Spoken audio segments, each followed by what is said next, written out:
Bonjour tout le monde, bienvenue au troisième épisode de la série d'exploration spatiale dans Kerbal Space Program. On a un programme bien chargé aujourd'hui avec un doublé. On va se stationner en orbite autour de Kerbin et une fois en orbite, on vise la Lune.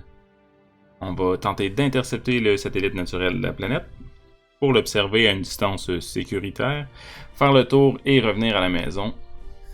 Gros plan, on commence maintenant. Après avoir lancé Valentina en dehors de l'atmosphère de la planète et de l'avoir ramené en un morceau, on s'est laissé avec un dernier achat dans notre centre des sciences. Pour notre voyage aujourd'hui, on va investir dans la fuséologie avancée pour avoir le propulseur Terrier. Il y a plusieurs autres technologies qui sont intéressantes qu'on va vouloir éventuellement avoir, mais un moteur fusée plus efficace et plus puissant dans le vide de l'espace, c'est ça qu'on veut pour l'instant.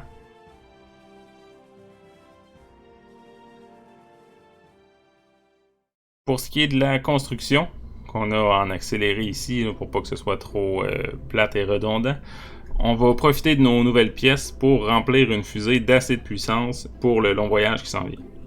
On peut y aller au feeling, si on veut, et mettre le plus de fusées possible pour se rendre sur la Lune. C'est une méthode idéale pour apprendre en essai et erreur, explorer le jeu, voir des super belles explosions. En plus, c'est le fun d'avoir des fusées qui sont beaucoup trop fortes, puis qu'on se rend compte finalement là, qu'on pourrait faire quelque chose de beaucoup plus simple. Mais ce qu'on va faire ici, pour être plus certain de notre affaire, c'est de se servir d'une carte de delta V, comme celle-ci, qui donne la quantité de delta V nécessaire pour se rendre n'importe où dans le système solaire. Delta V, c'est la variation de notre vélocité, variation de vitesse, donc plus on en a, plus on peut changer notre vitesse ou plus on peut aller dans une direction ou sur un objectif quelconque. En suivant le trajet jusqu'à la Lune à partir de Kerbin, on peut voir le delta V minimum nécessaire pour chacune des étapes qu'on passe pour se rendre en orbite, ensuite pour intercepter la Lune, etc.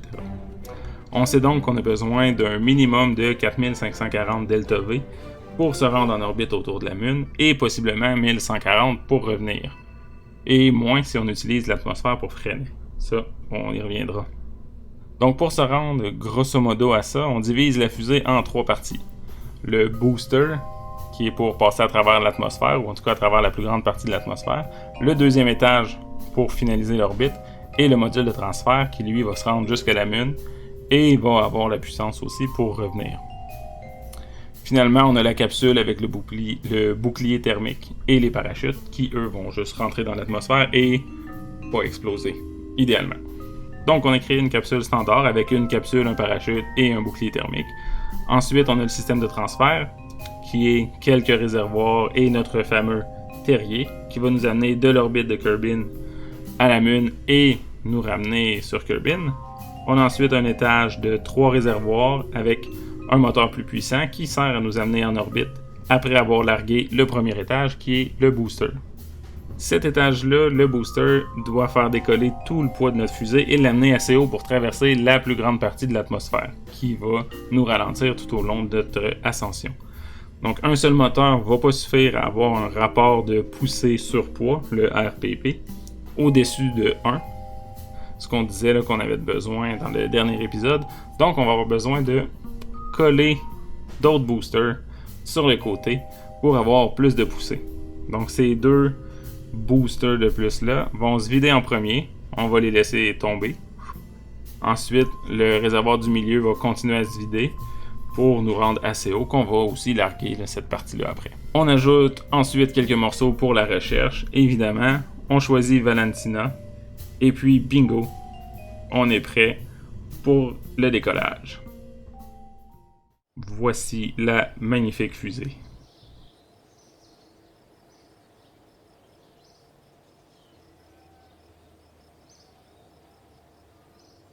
On décolle vers le ciel. La carte de delta V prend en compte des trajectoires dites parfaites, disons idéales, et c'est pas ce qu'on fait. On ne sera pas capable d'avoir une ascension parfaite, mais on va faire notre possible. Idéalement, si vous jouez à la maison, on va essayer de commencer à se pencher vers une vitesse de 100 mètres par seconde et on vise, dépendamment de notre fusée là, quand même, mais on se dit qu'on va essayer de viser 45 degrés rendu à 10 ou 15 km de la surface. Et éventuellement être à 10 degrés de l'horizon, à peu près vers 40 ou 50 km de la surface, pour être rendu perpendiculaire une fois qu'on est hors de l'atmosphère et accélérer jusqu'à temps qu'on soit en orbite. Dans notre cas, on n'a vraiment pas réussi une ascension parfaite. On n'avait pas du tout 45 degrés à 10 ou 15 km, mais c'est pas grave. On s'est quand même arrangé pour avoir de la marge de manœuvre. On a du LTV et de la puissance en masse.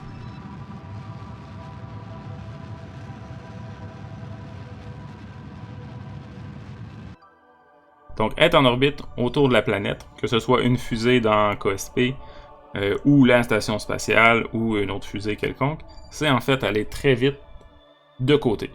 C'est pas nécessairement d'aller vraiment haut. Comme on a vu, si on va haut, on va finir par retomber. L'idée, c'est de retomber justement à la surface, mais d'aller assez vite vers le côté pour manquer la surface.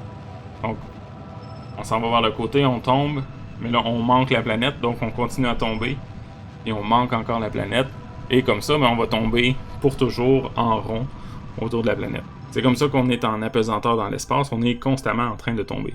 Donc en vol, ce qu'on veut, c'est tranquillement se pencher vers le côté. Pour être en orbite, il faut avoir le point le plus haut et le point le plus bas de notre orbite, en fait, en haut de l'atmosphère, à 70 km. Comme ça, on ne se fera pas ralentir par l'atmosphère et on ne va pas retomber.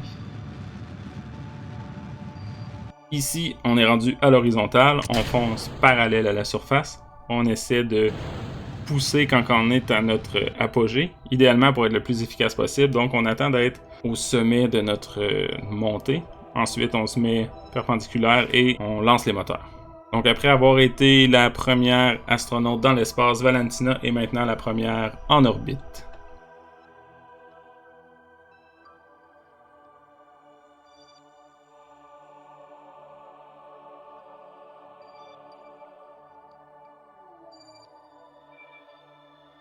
Maintenant, on va chercher à aller vers la Lune. Quand on clique sur l'orbite, on peut créer des points de manœuvre pour simuler ce qu'on va faire et voir le résultat. C'est ce qu'on fait ici. On pousse encore parallèle en tirant les petits manches. Donc on pousse parallèle à la surface et on amène notre apogée vers la Lune. On veut intercepter la trajectoire de la Lune. Ce qu'on fait ici, c'est essayer de se donner une idée de ce que la manœuvre va avoir l'air en utilisant la fonction de créer des manœuvres d'avance. Donc en fait, là, on a choisi le point et on joue avec les petites branches pour voir ce que ça donnerait ou simuler là, si on pousse prograde, rétrograde, dans différents sens là, selon notre position autour de la planète. Fait que là, on sait à peu près ça va nous prendre combien de delta V pour se rendre et à quel endroit on veut pousser pour aller intercepter la Lune. Mais il y a aussi une autre façon super efficace, qui est la suivante. On s'en va sur le bord de la surface et on attend de voir la Lune se lever à l'horizon. On voit maintenant que la Lune se lève. À ce moment-là, quand elle apparaît à l'horizon, on pousse prograde dans notre direction, dans la direction vers laquelle on va, et on peut voir que notre orbite va s'étirer. L'apoastre, notre apogée, va monter jusqu'à temps que ça intercepte l'orbite de la Lune. Et là, après ça, on va pouvoir faire des petites modifications là, juste pour essayer d'avoir une approche le plus près possible de la surface, là, histoire de passer vraiment proche de la Lune. Là, on a essayé de se placer pour passer devant la Lune, ce qui techniquement va nous ralentir avec la gravité lunaire, pour après ça se mettre en orbite. C'est un peu comme on a fait avec les missions Apollo. On passe devant pour nous ralentir, comme si pour une raison ou une autre, on doit annuler. Mais ça nous ramène grosso modo vers la planète, donc ça nous aide à revenir rapidement. Sinon, on pourrait faire l'inverse et passer derrière la Lune pour prendre la gravité et l'utiliser comme un slingshot. Pour prendre la Lune, prendre tout son momentum et se lancer plus loin dans le système solaire. C'est la technique qui est utilisée, entre autres, avec la sonde Voyager pour se rendre au fin fond du système solaire, qui sont maintenant rendus dépasser le système solaire.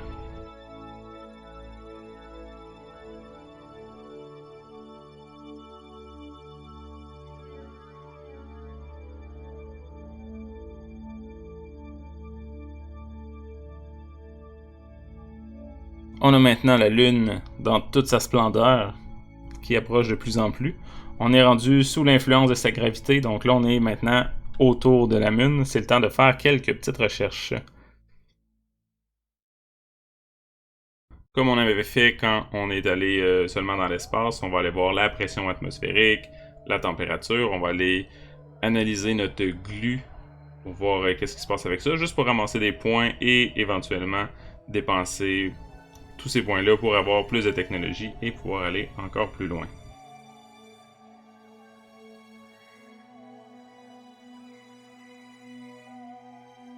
On va aussi faire un rapport d'équipage, après ça sortir de la fusée pour prendre une petite marche dans l'espace, pourquoi pas.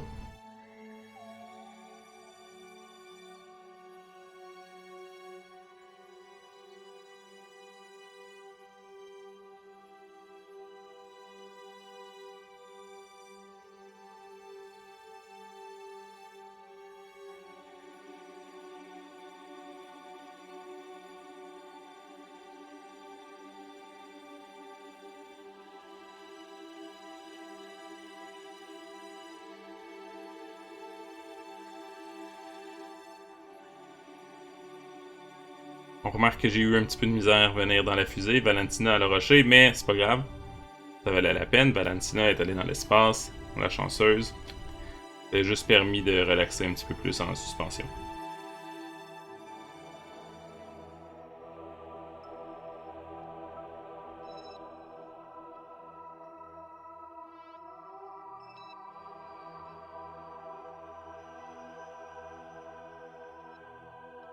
Une fois que c'est fait, on se laisse approcher encore plus pour atteindre notre périastre qui va être le point le plus bas de notre trajectoire. Donc là, on va être très près de la Lune et on va se donner une poussée, mais de l'autre côté pour se faire ralentir. Donc en se faisant ralentir, on va baisser notre point le plus haut qui était plus ou moins vers l'infini en ce moment, jusqu'à temps que ça se referme pour créer une orbite autour de la belle grosse roche. Donc maintenant, on est en orbite autour de la Lune.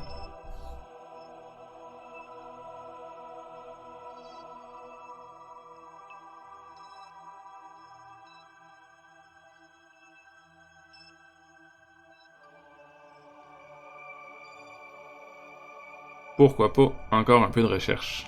On va faire grosso modo la même chose, juste pour accumuler des nouvelles données.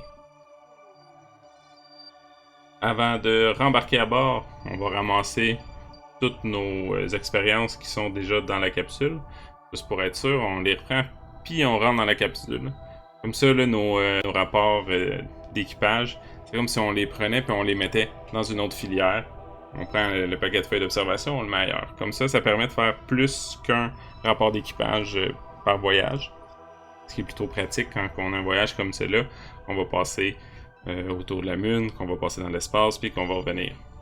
C'est bon de noter que certaines expériences, on peut les faire plus qu'une fois. Par exemple, autour de la Lune, si on est en orbite élevée et en orbite rapprochée, ça va nous donner deux statistiques différentes, donc 2 fois plus de science. Maintenant, le retour. C'est assez simple.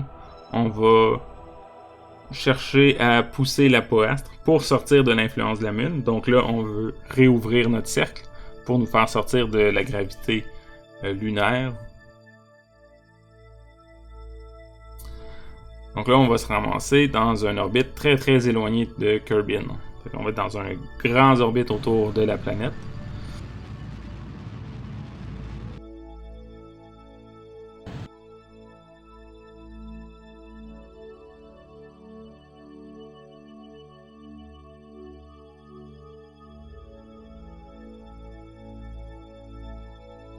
Ensuite, ce qu'on va faire, comme pour la Lune juste avant, on va se faire ralentir en essayant de pousser à l'inverse de notre direction pour baisser le point le plus bas de notre orbite pour l'approcher de plus en plus de la planète et idéalement l'amener légèrement dans l'atmosphère.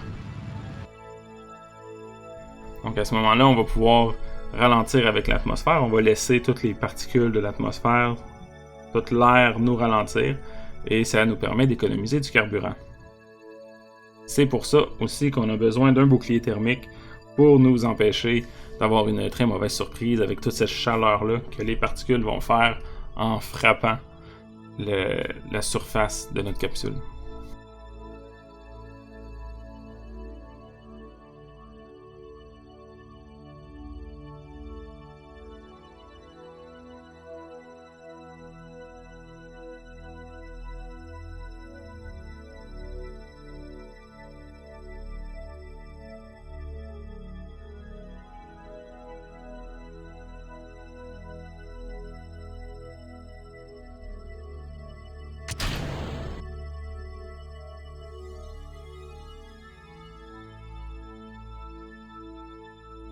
Ce serait possible de pas ralentir suffisamment et d'être obligé de faire une ou deux orbites complètes. Donc si on ralentit pas assez, on va finir par s'éloigner de la planète. Donc on fait un tour complet, on revient, l'air va tenter de nous ralentir encore, et tranquillement l'orbite va descendre et on va finir par avoir une orbite qui rencontre la planète et on va revenir sur Terre. Il reste maintenant à patienter, laisser la capsule se réchauffer et arriver sur la planète.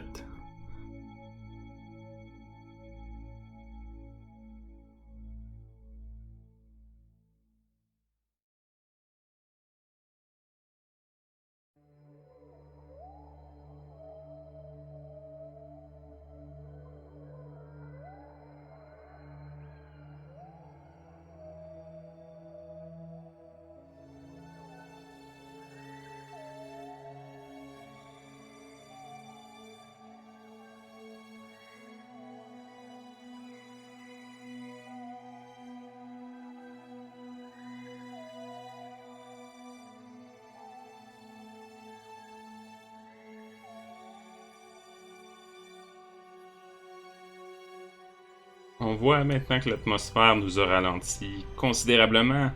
On n'est même plus en feu, fait que là, les particules là, nous frappent vraiment moins vite, donc là, il y a moins de friction, moins de chaleur. On a ralenti beaucoup, on va bientôt tomber à la verticale. Comme ça, on va pouvoir ouvrir notre parachute, descendre beaucoup plus tranquillement, et ça va assurer un retour relativement confortable pour Valentina, première Kerbin à être allée en orbite autour de la Lune.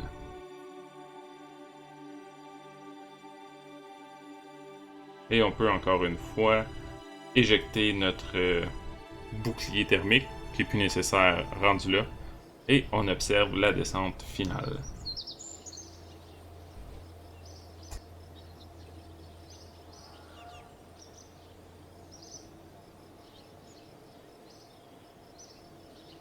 On est arrivé en un morceau, c'était tout un voyage pour Valentina. Voyons voir toute la science qu'on a ramenée.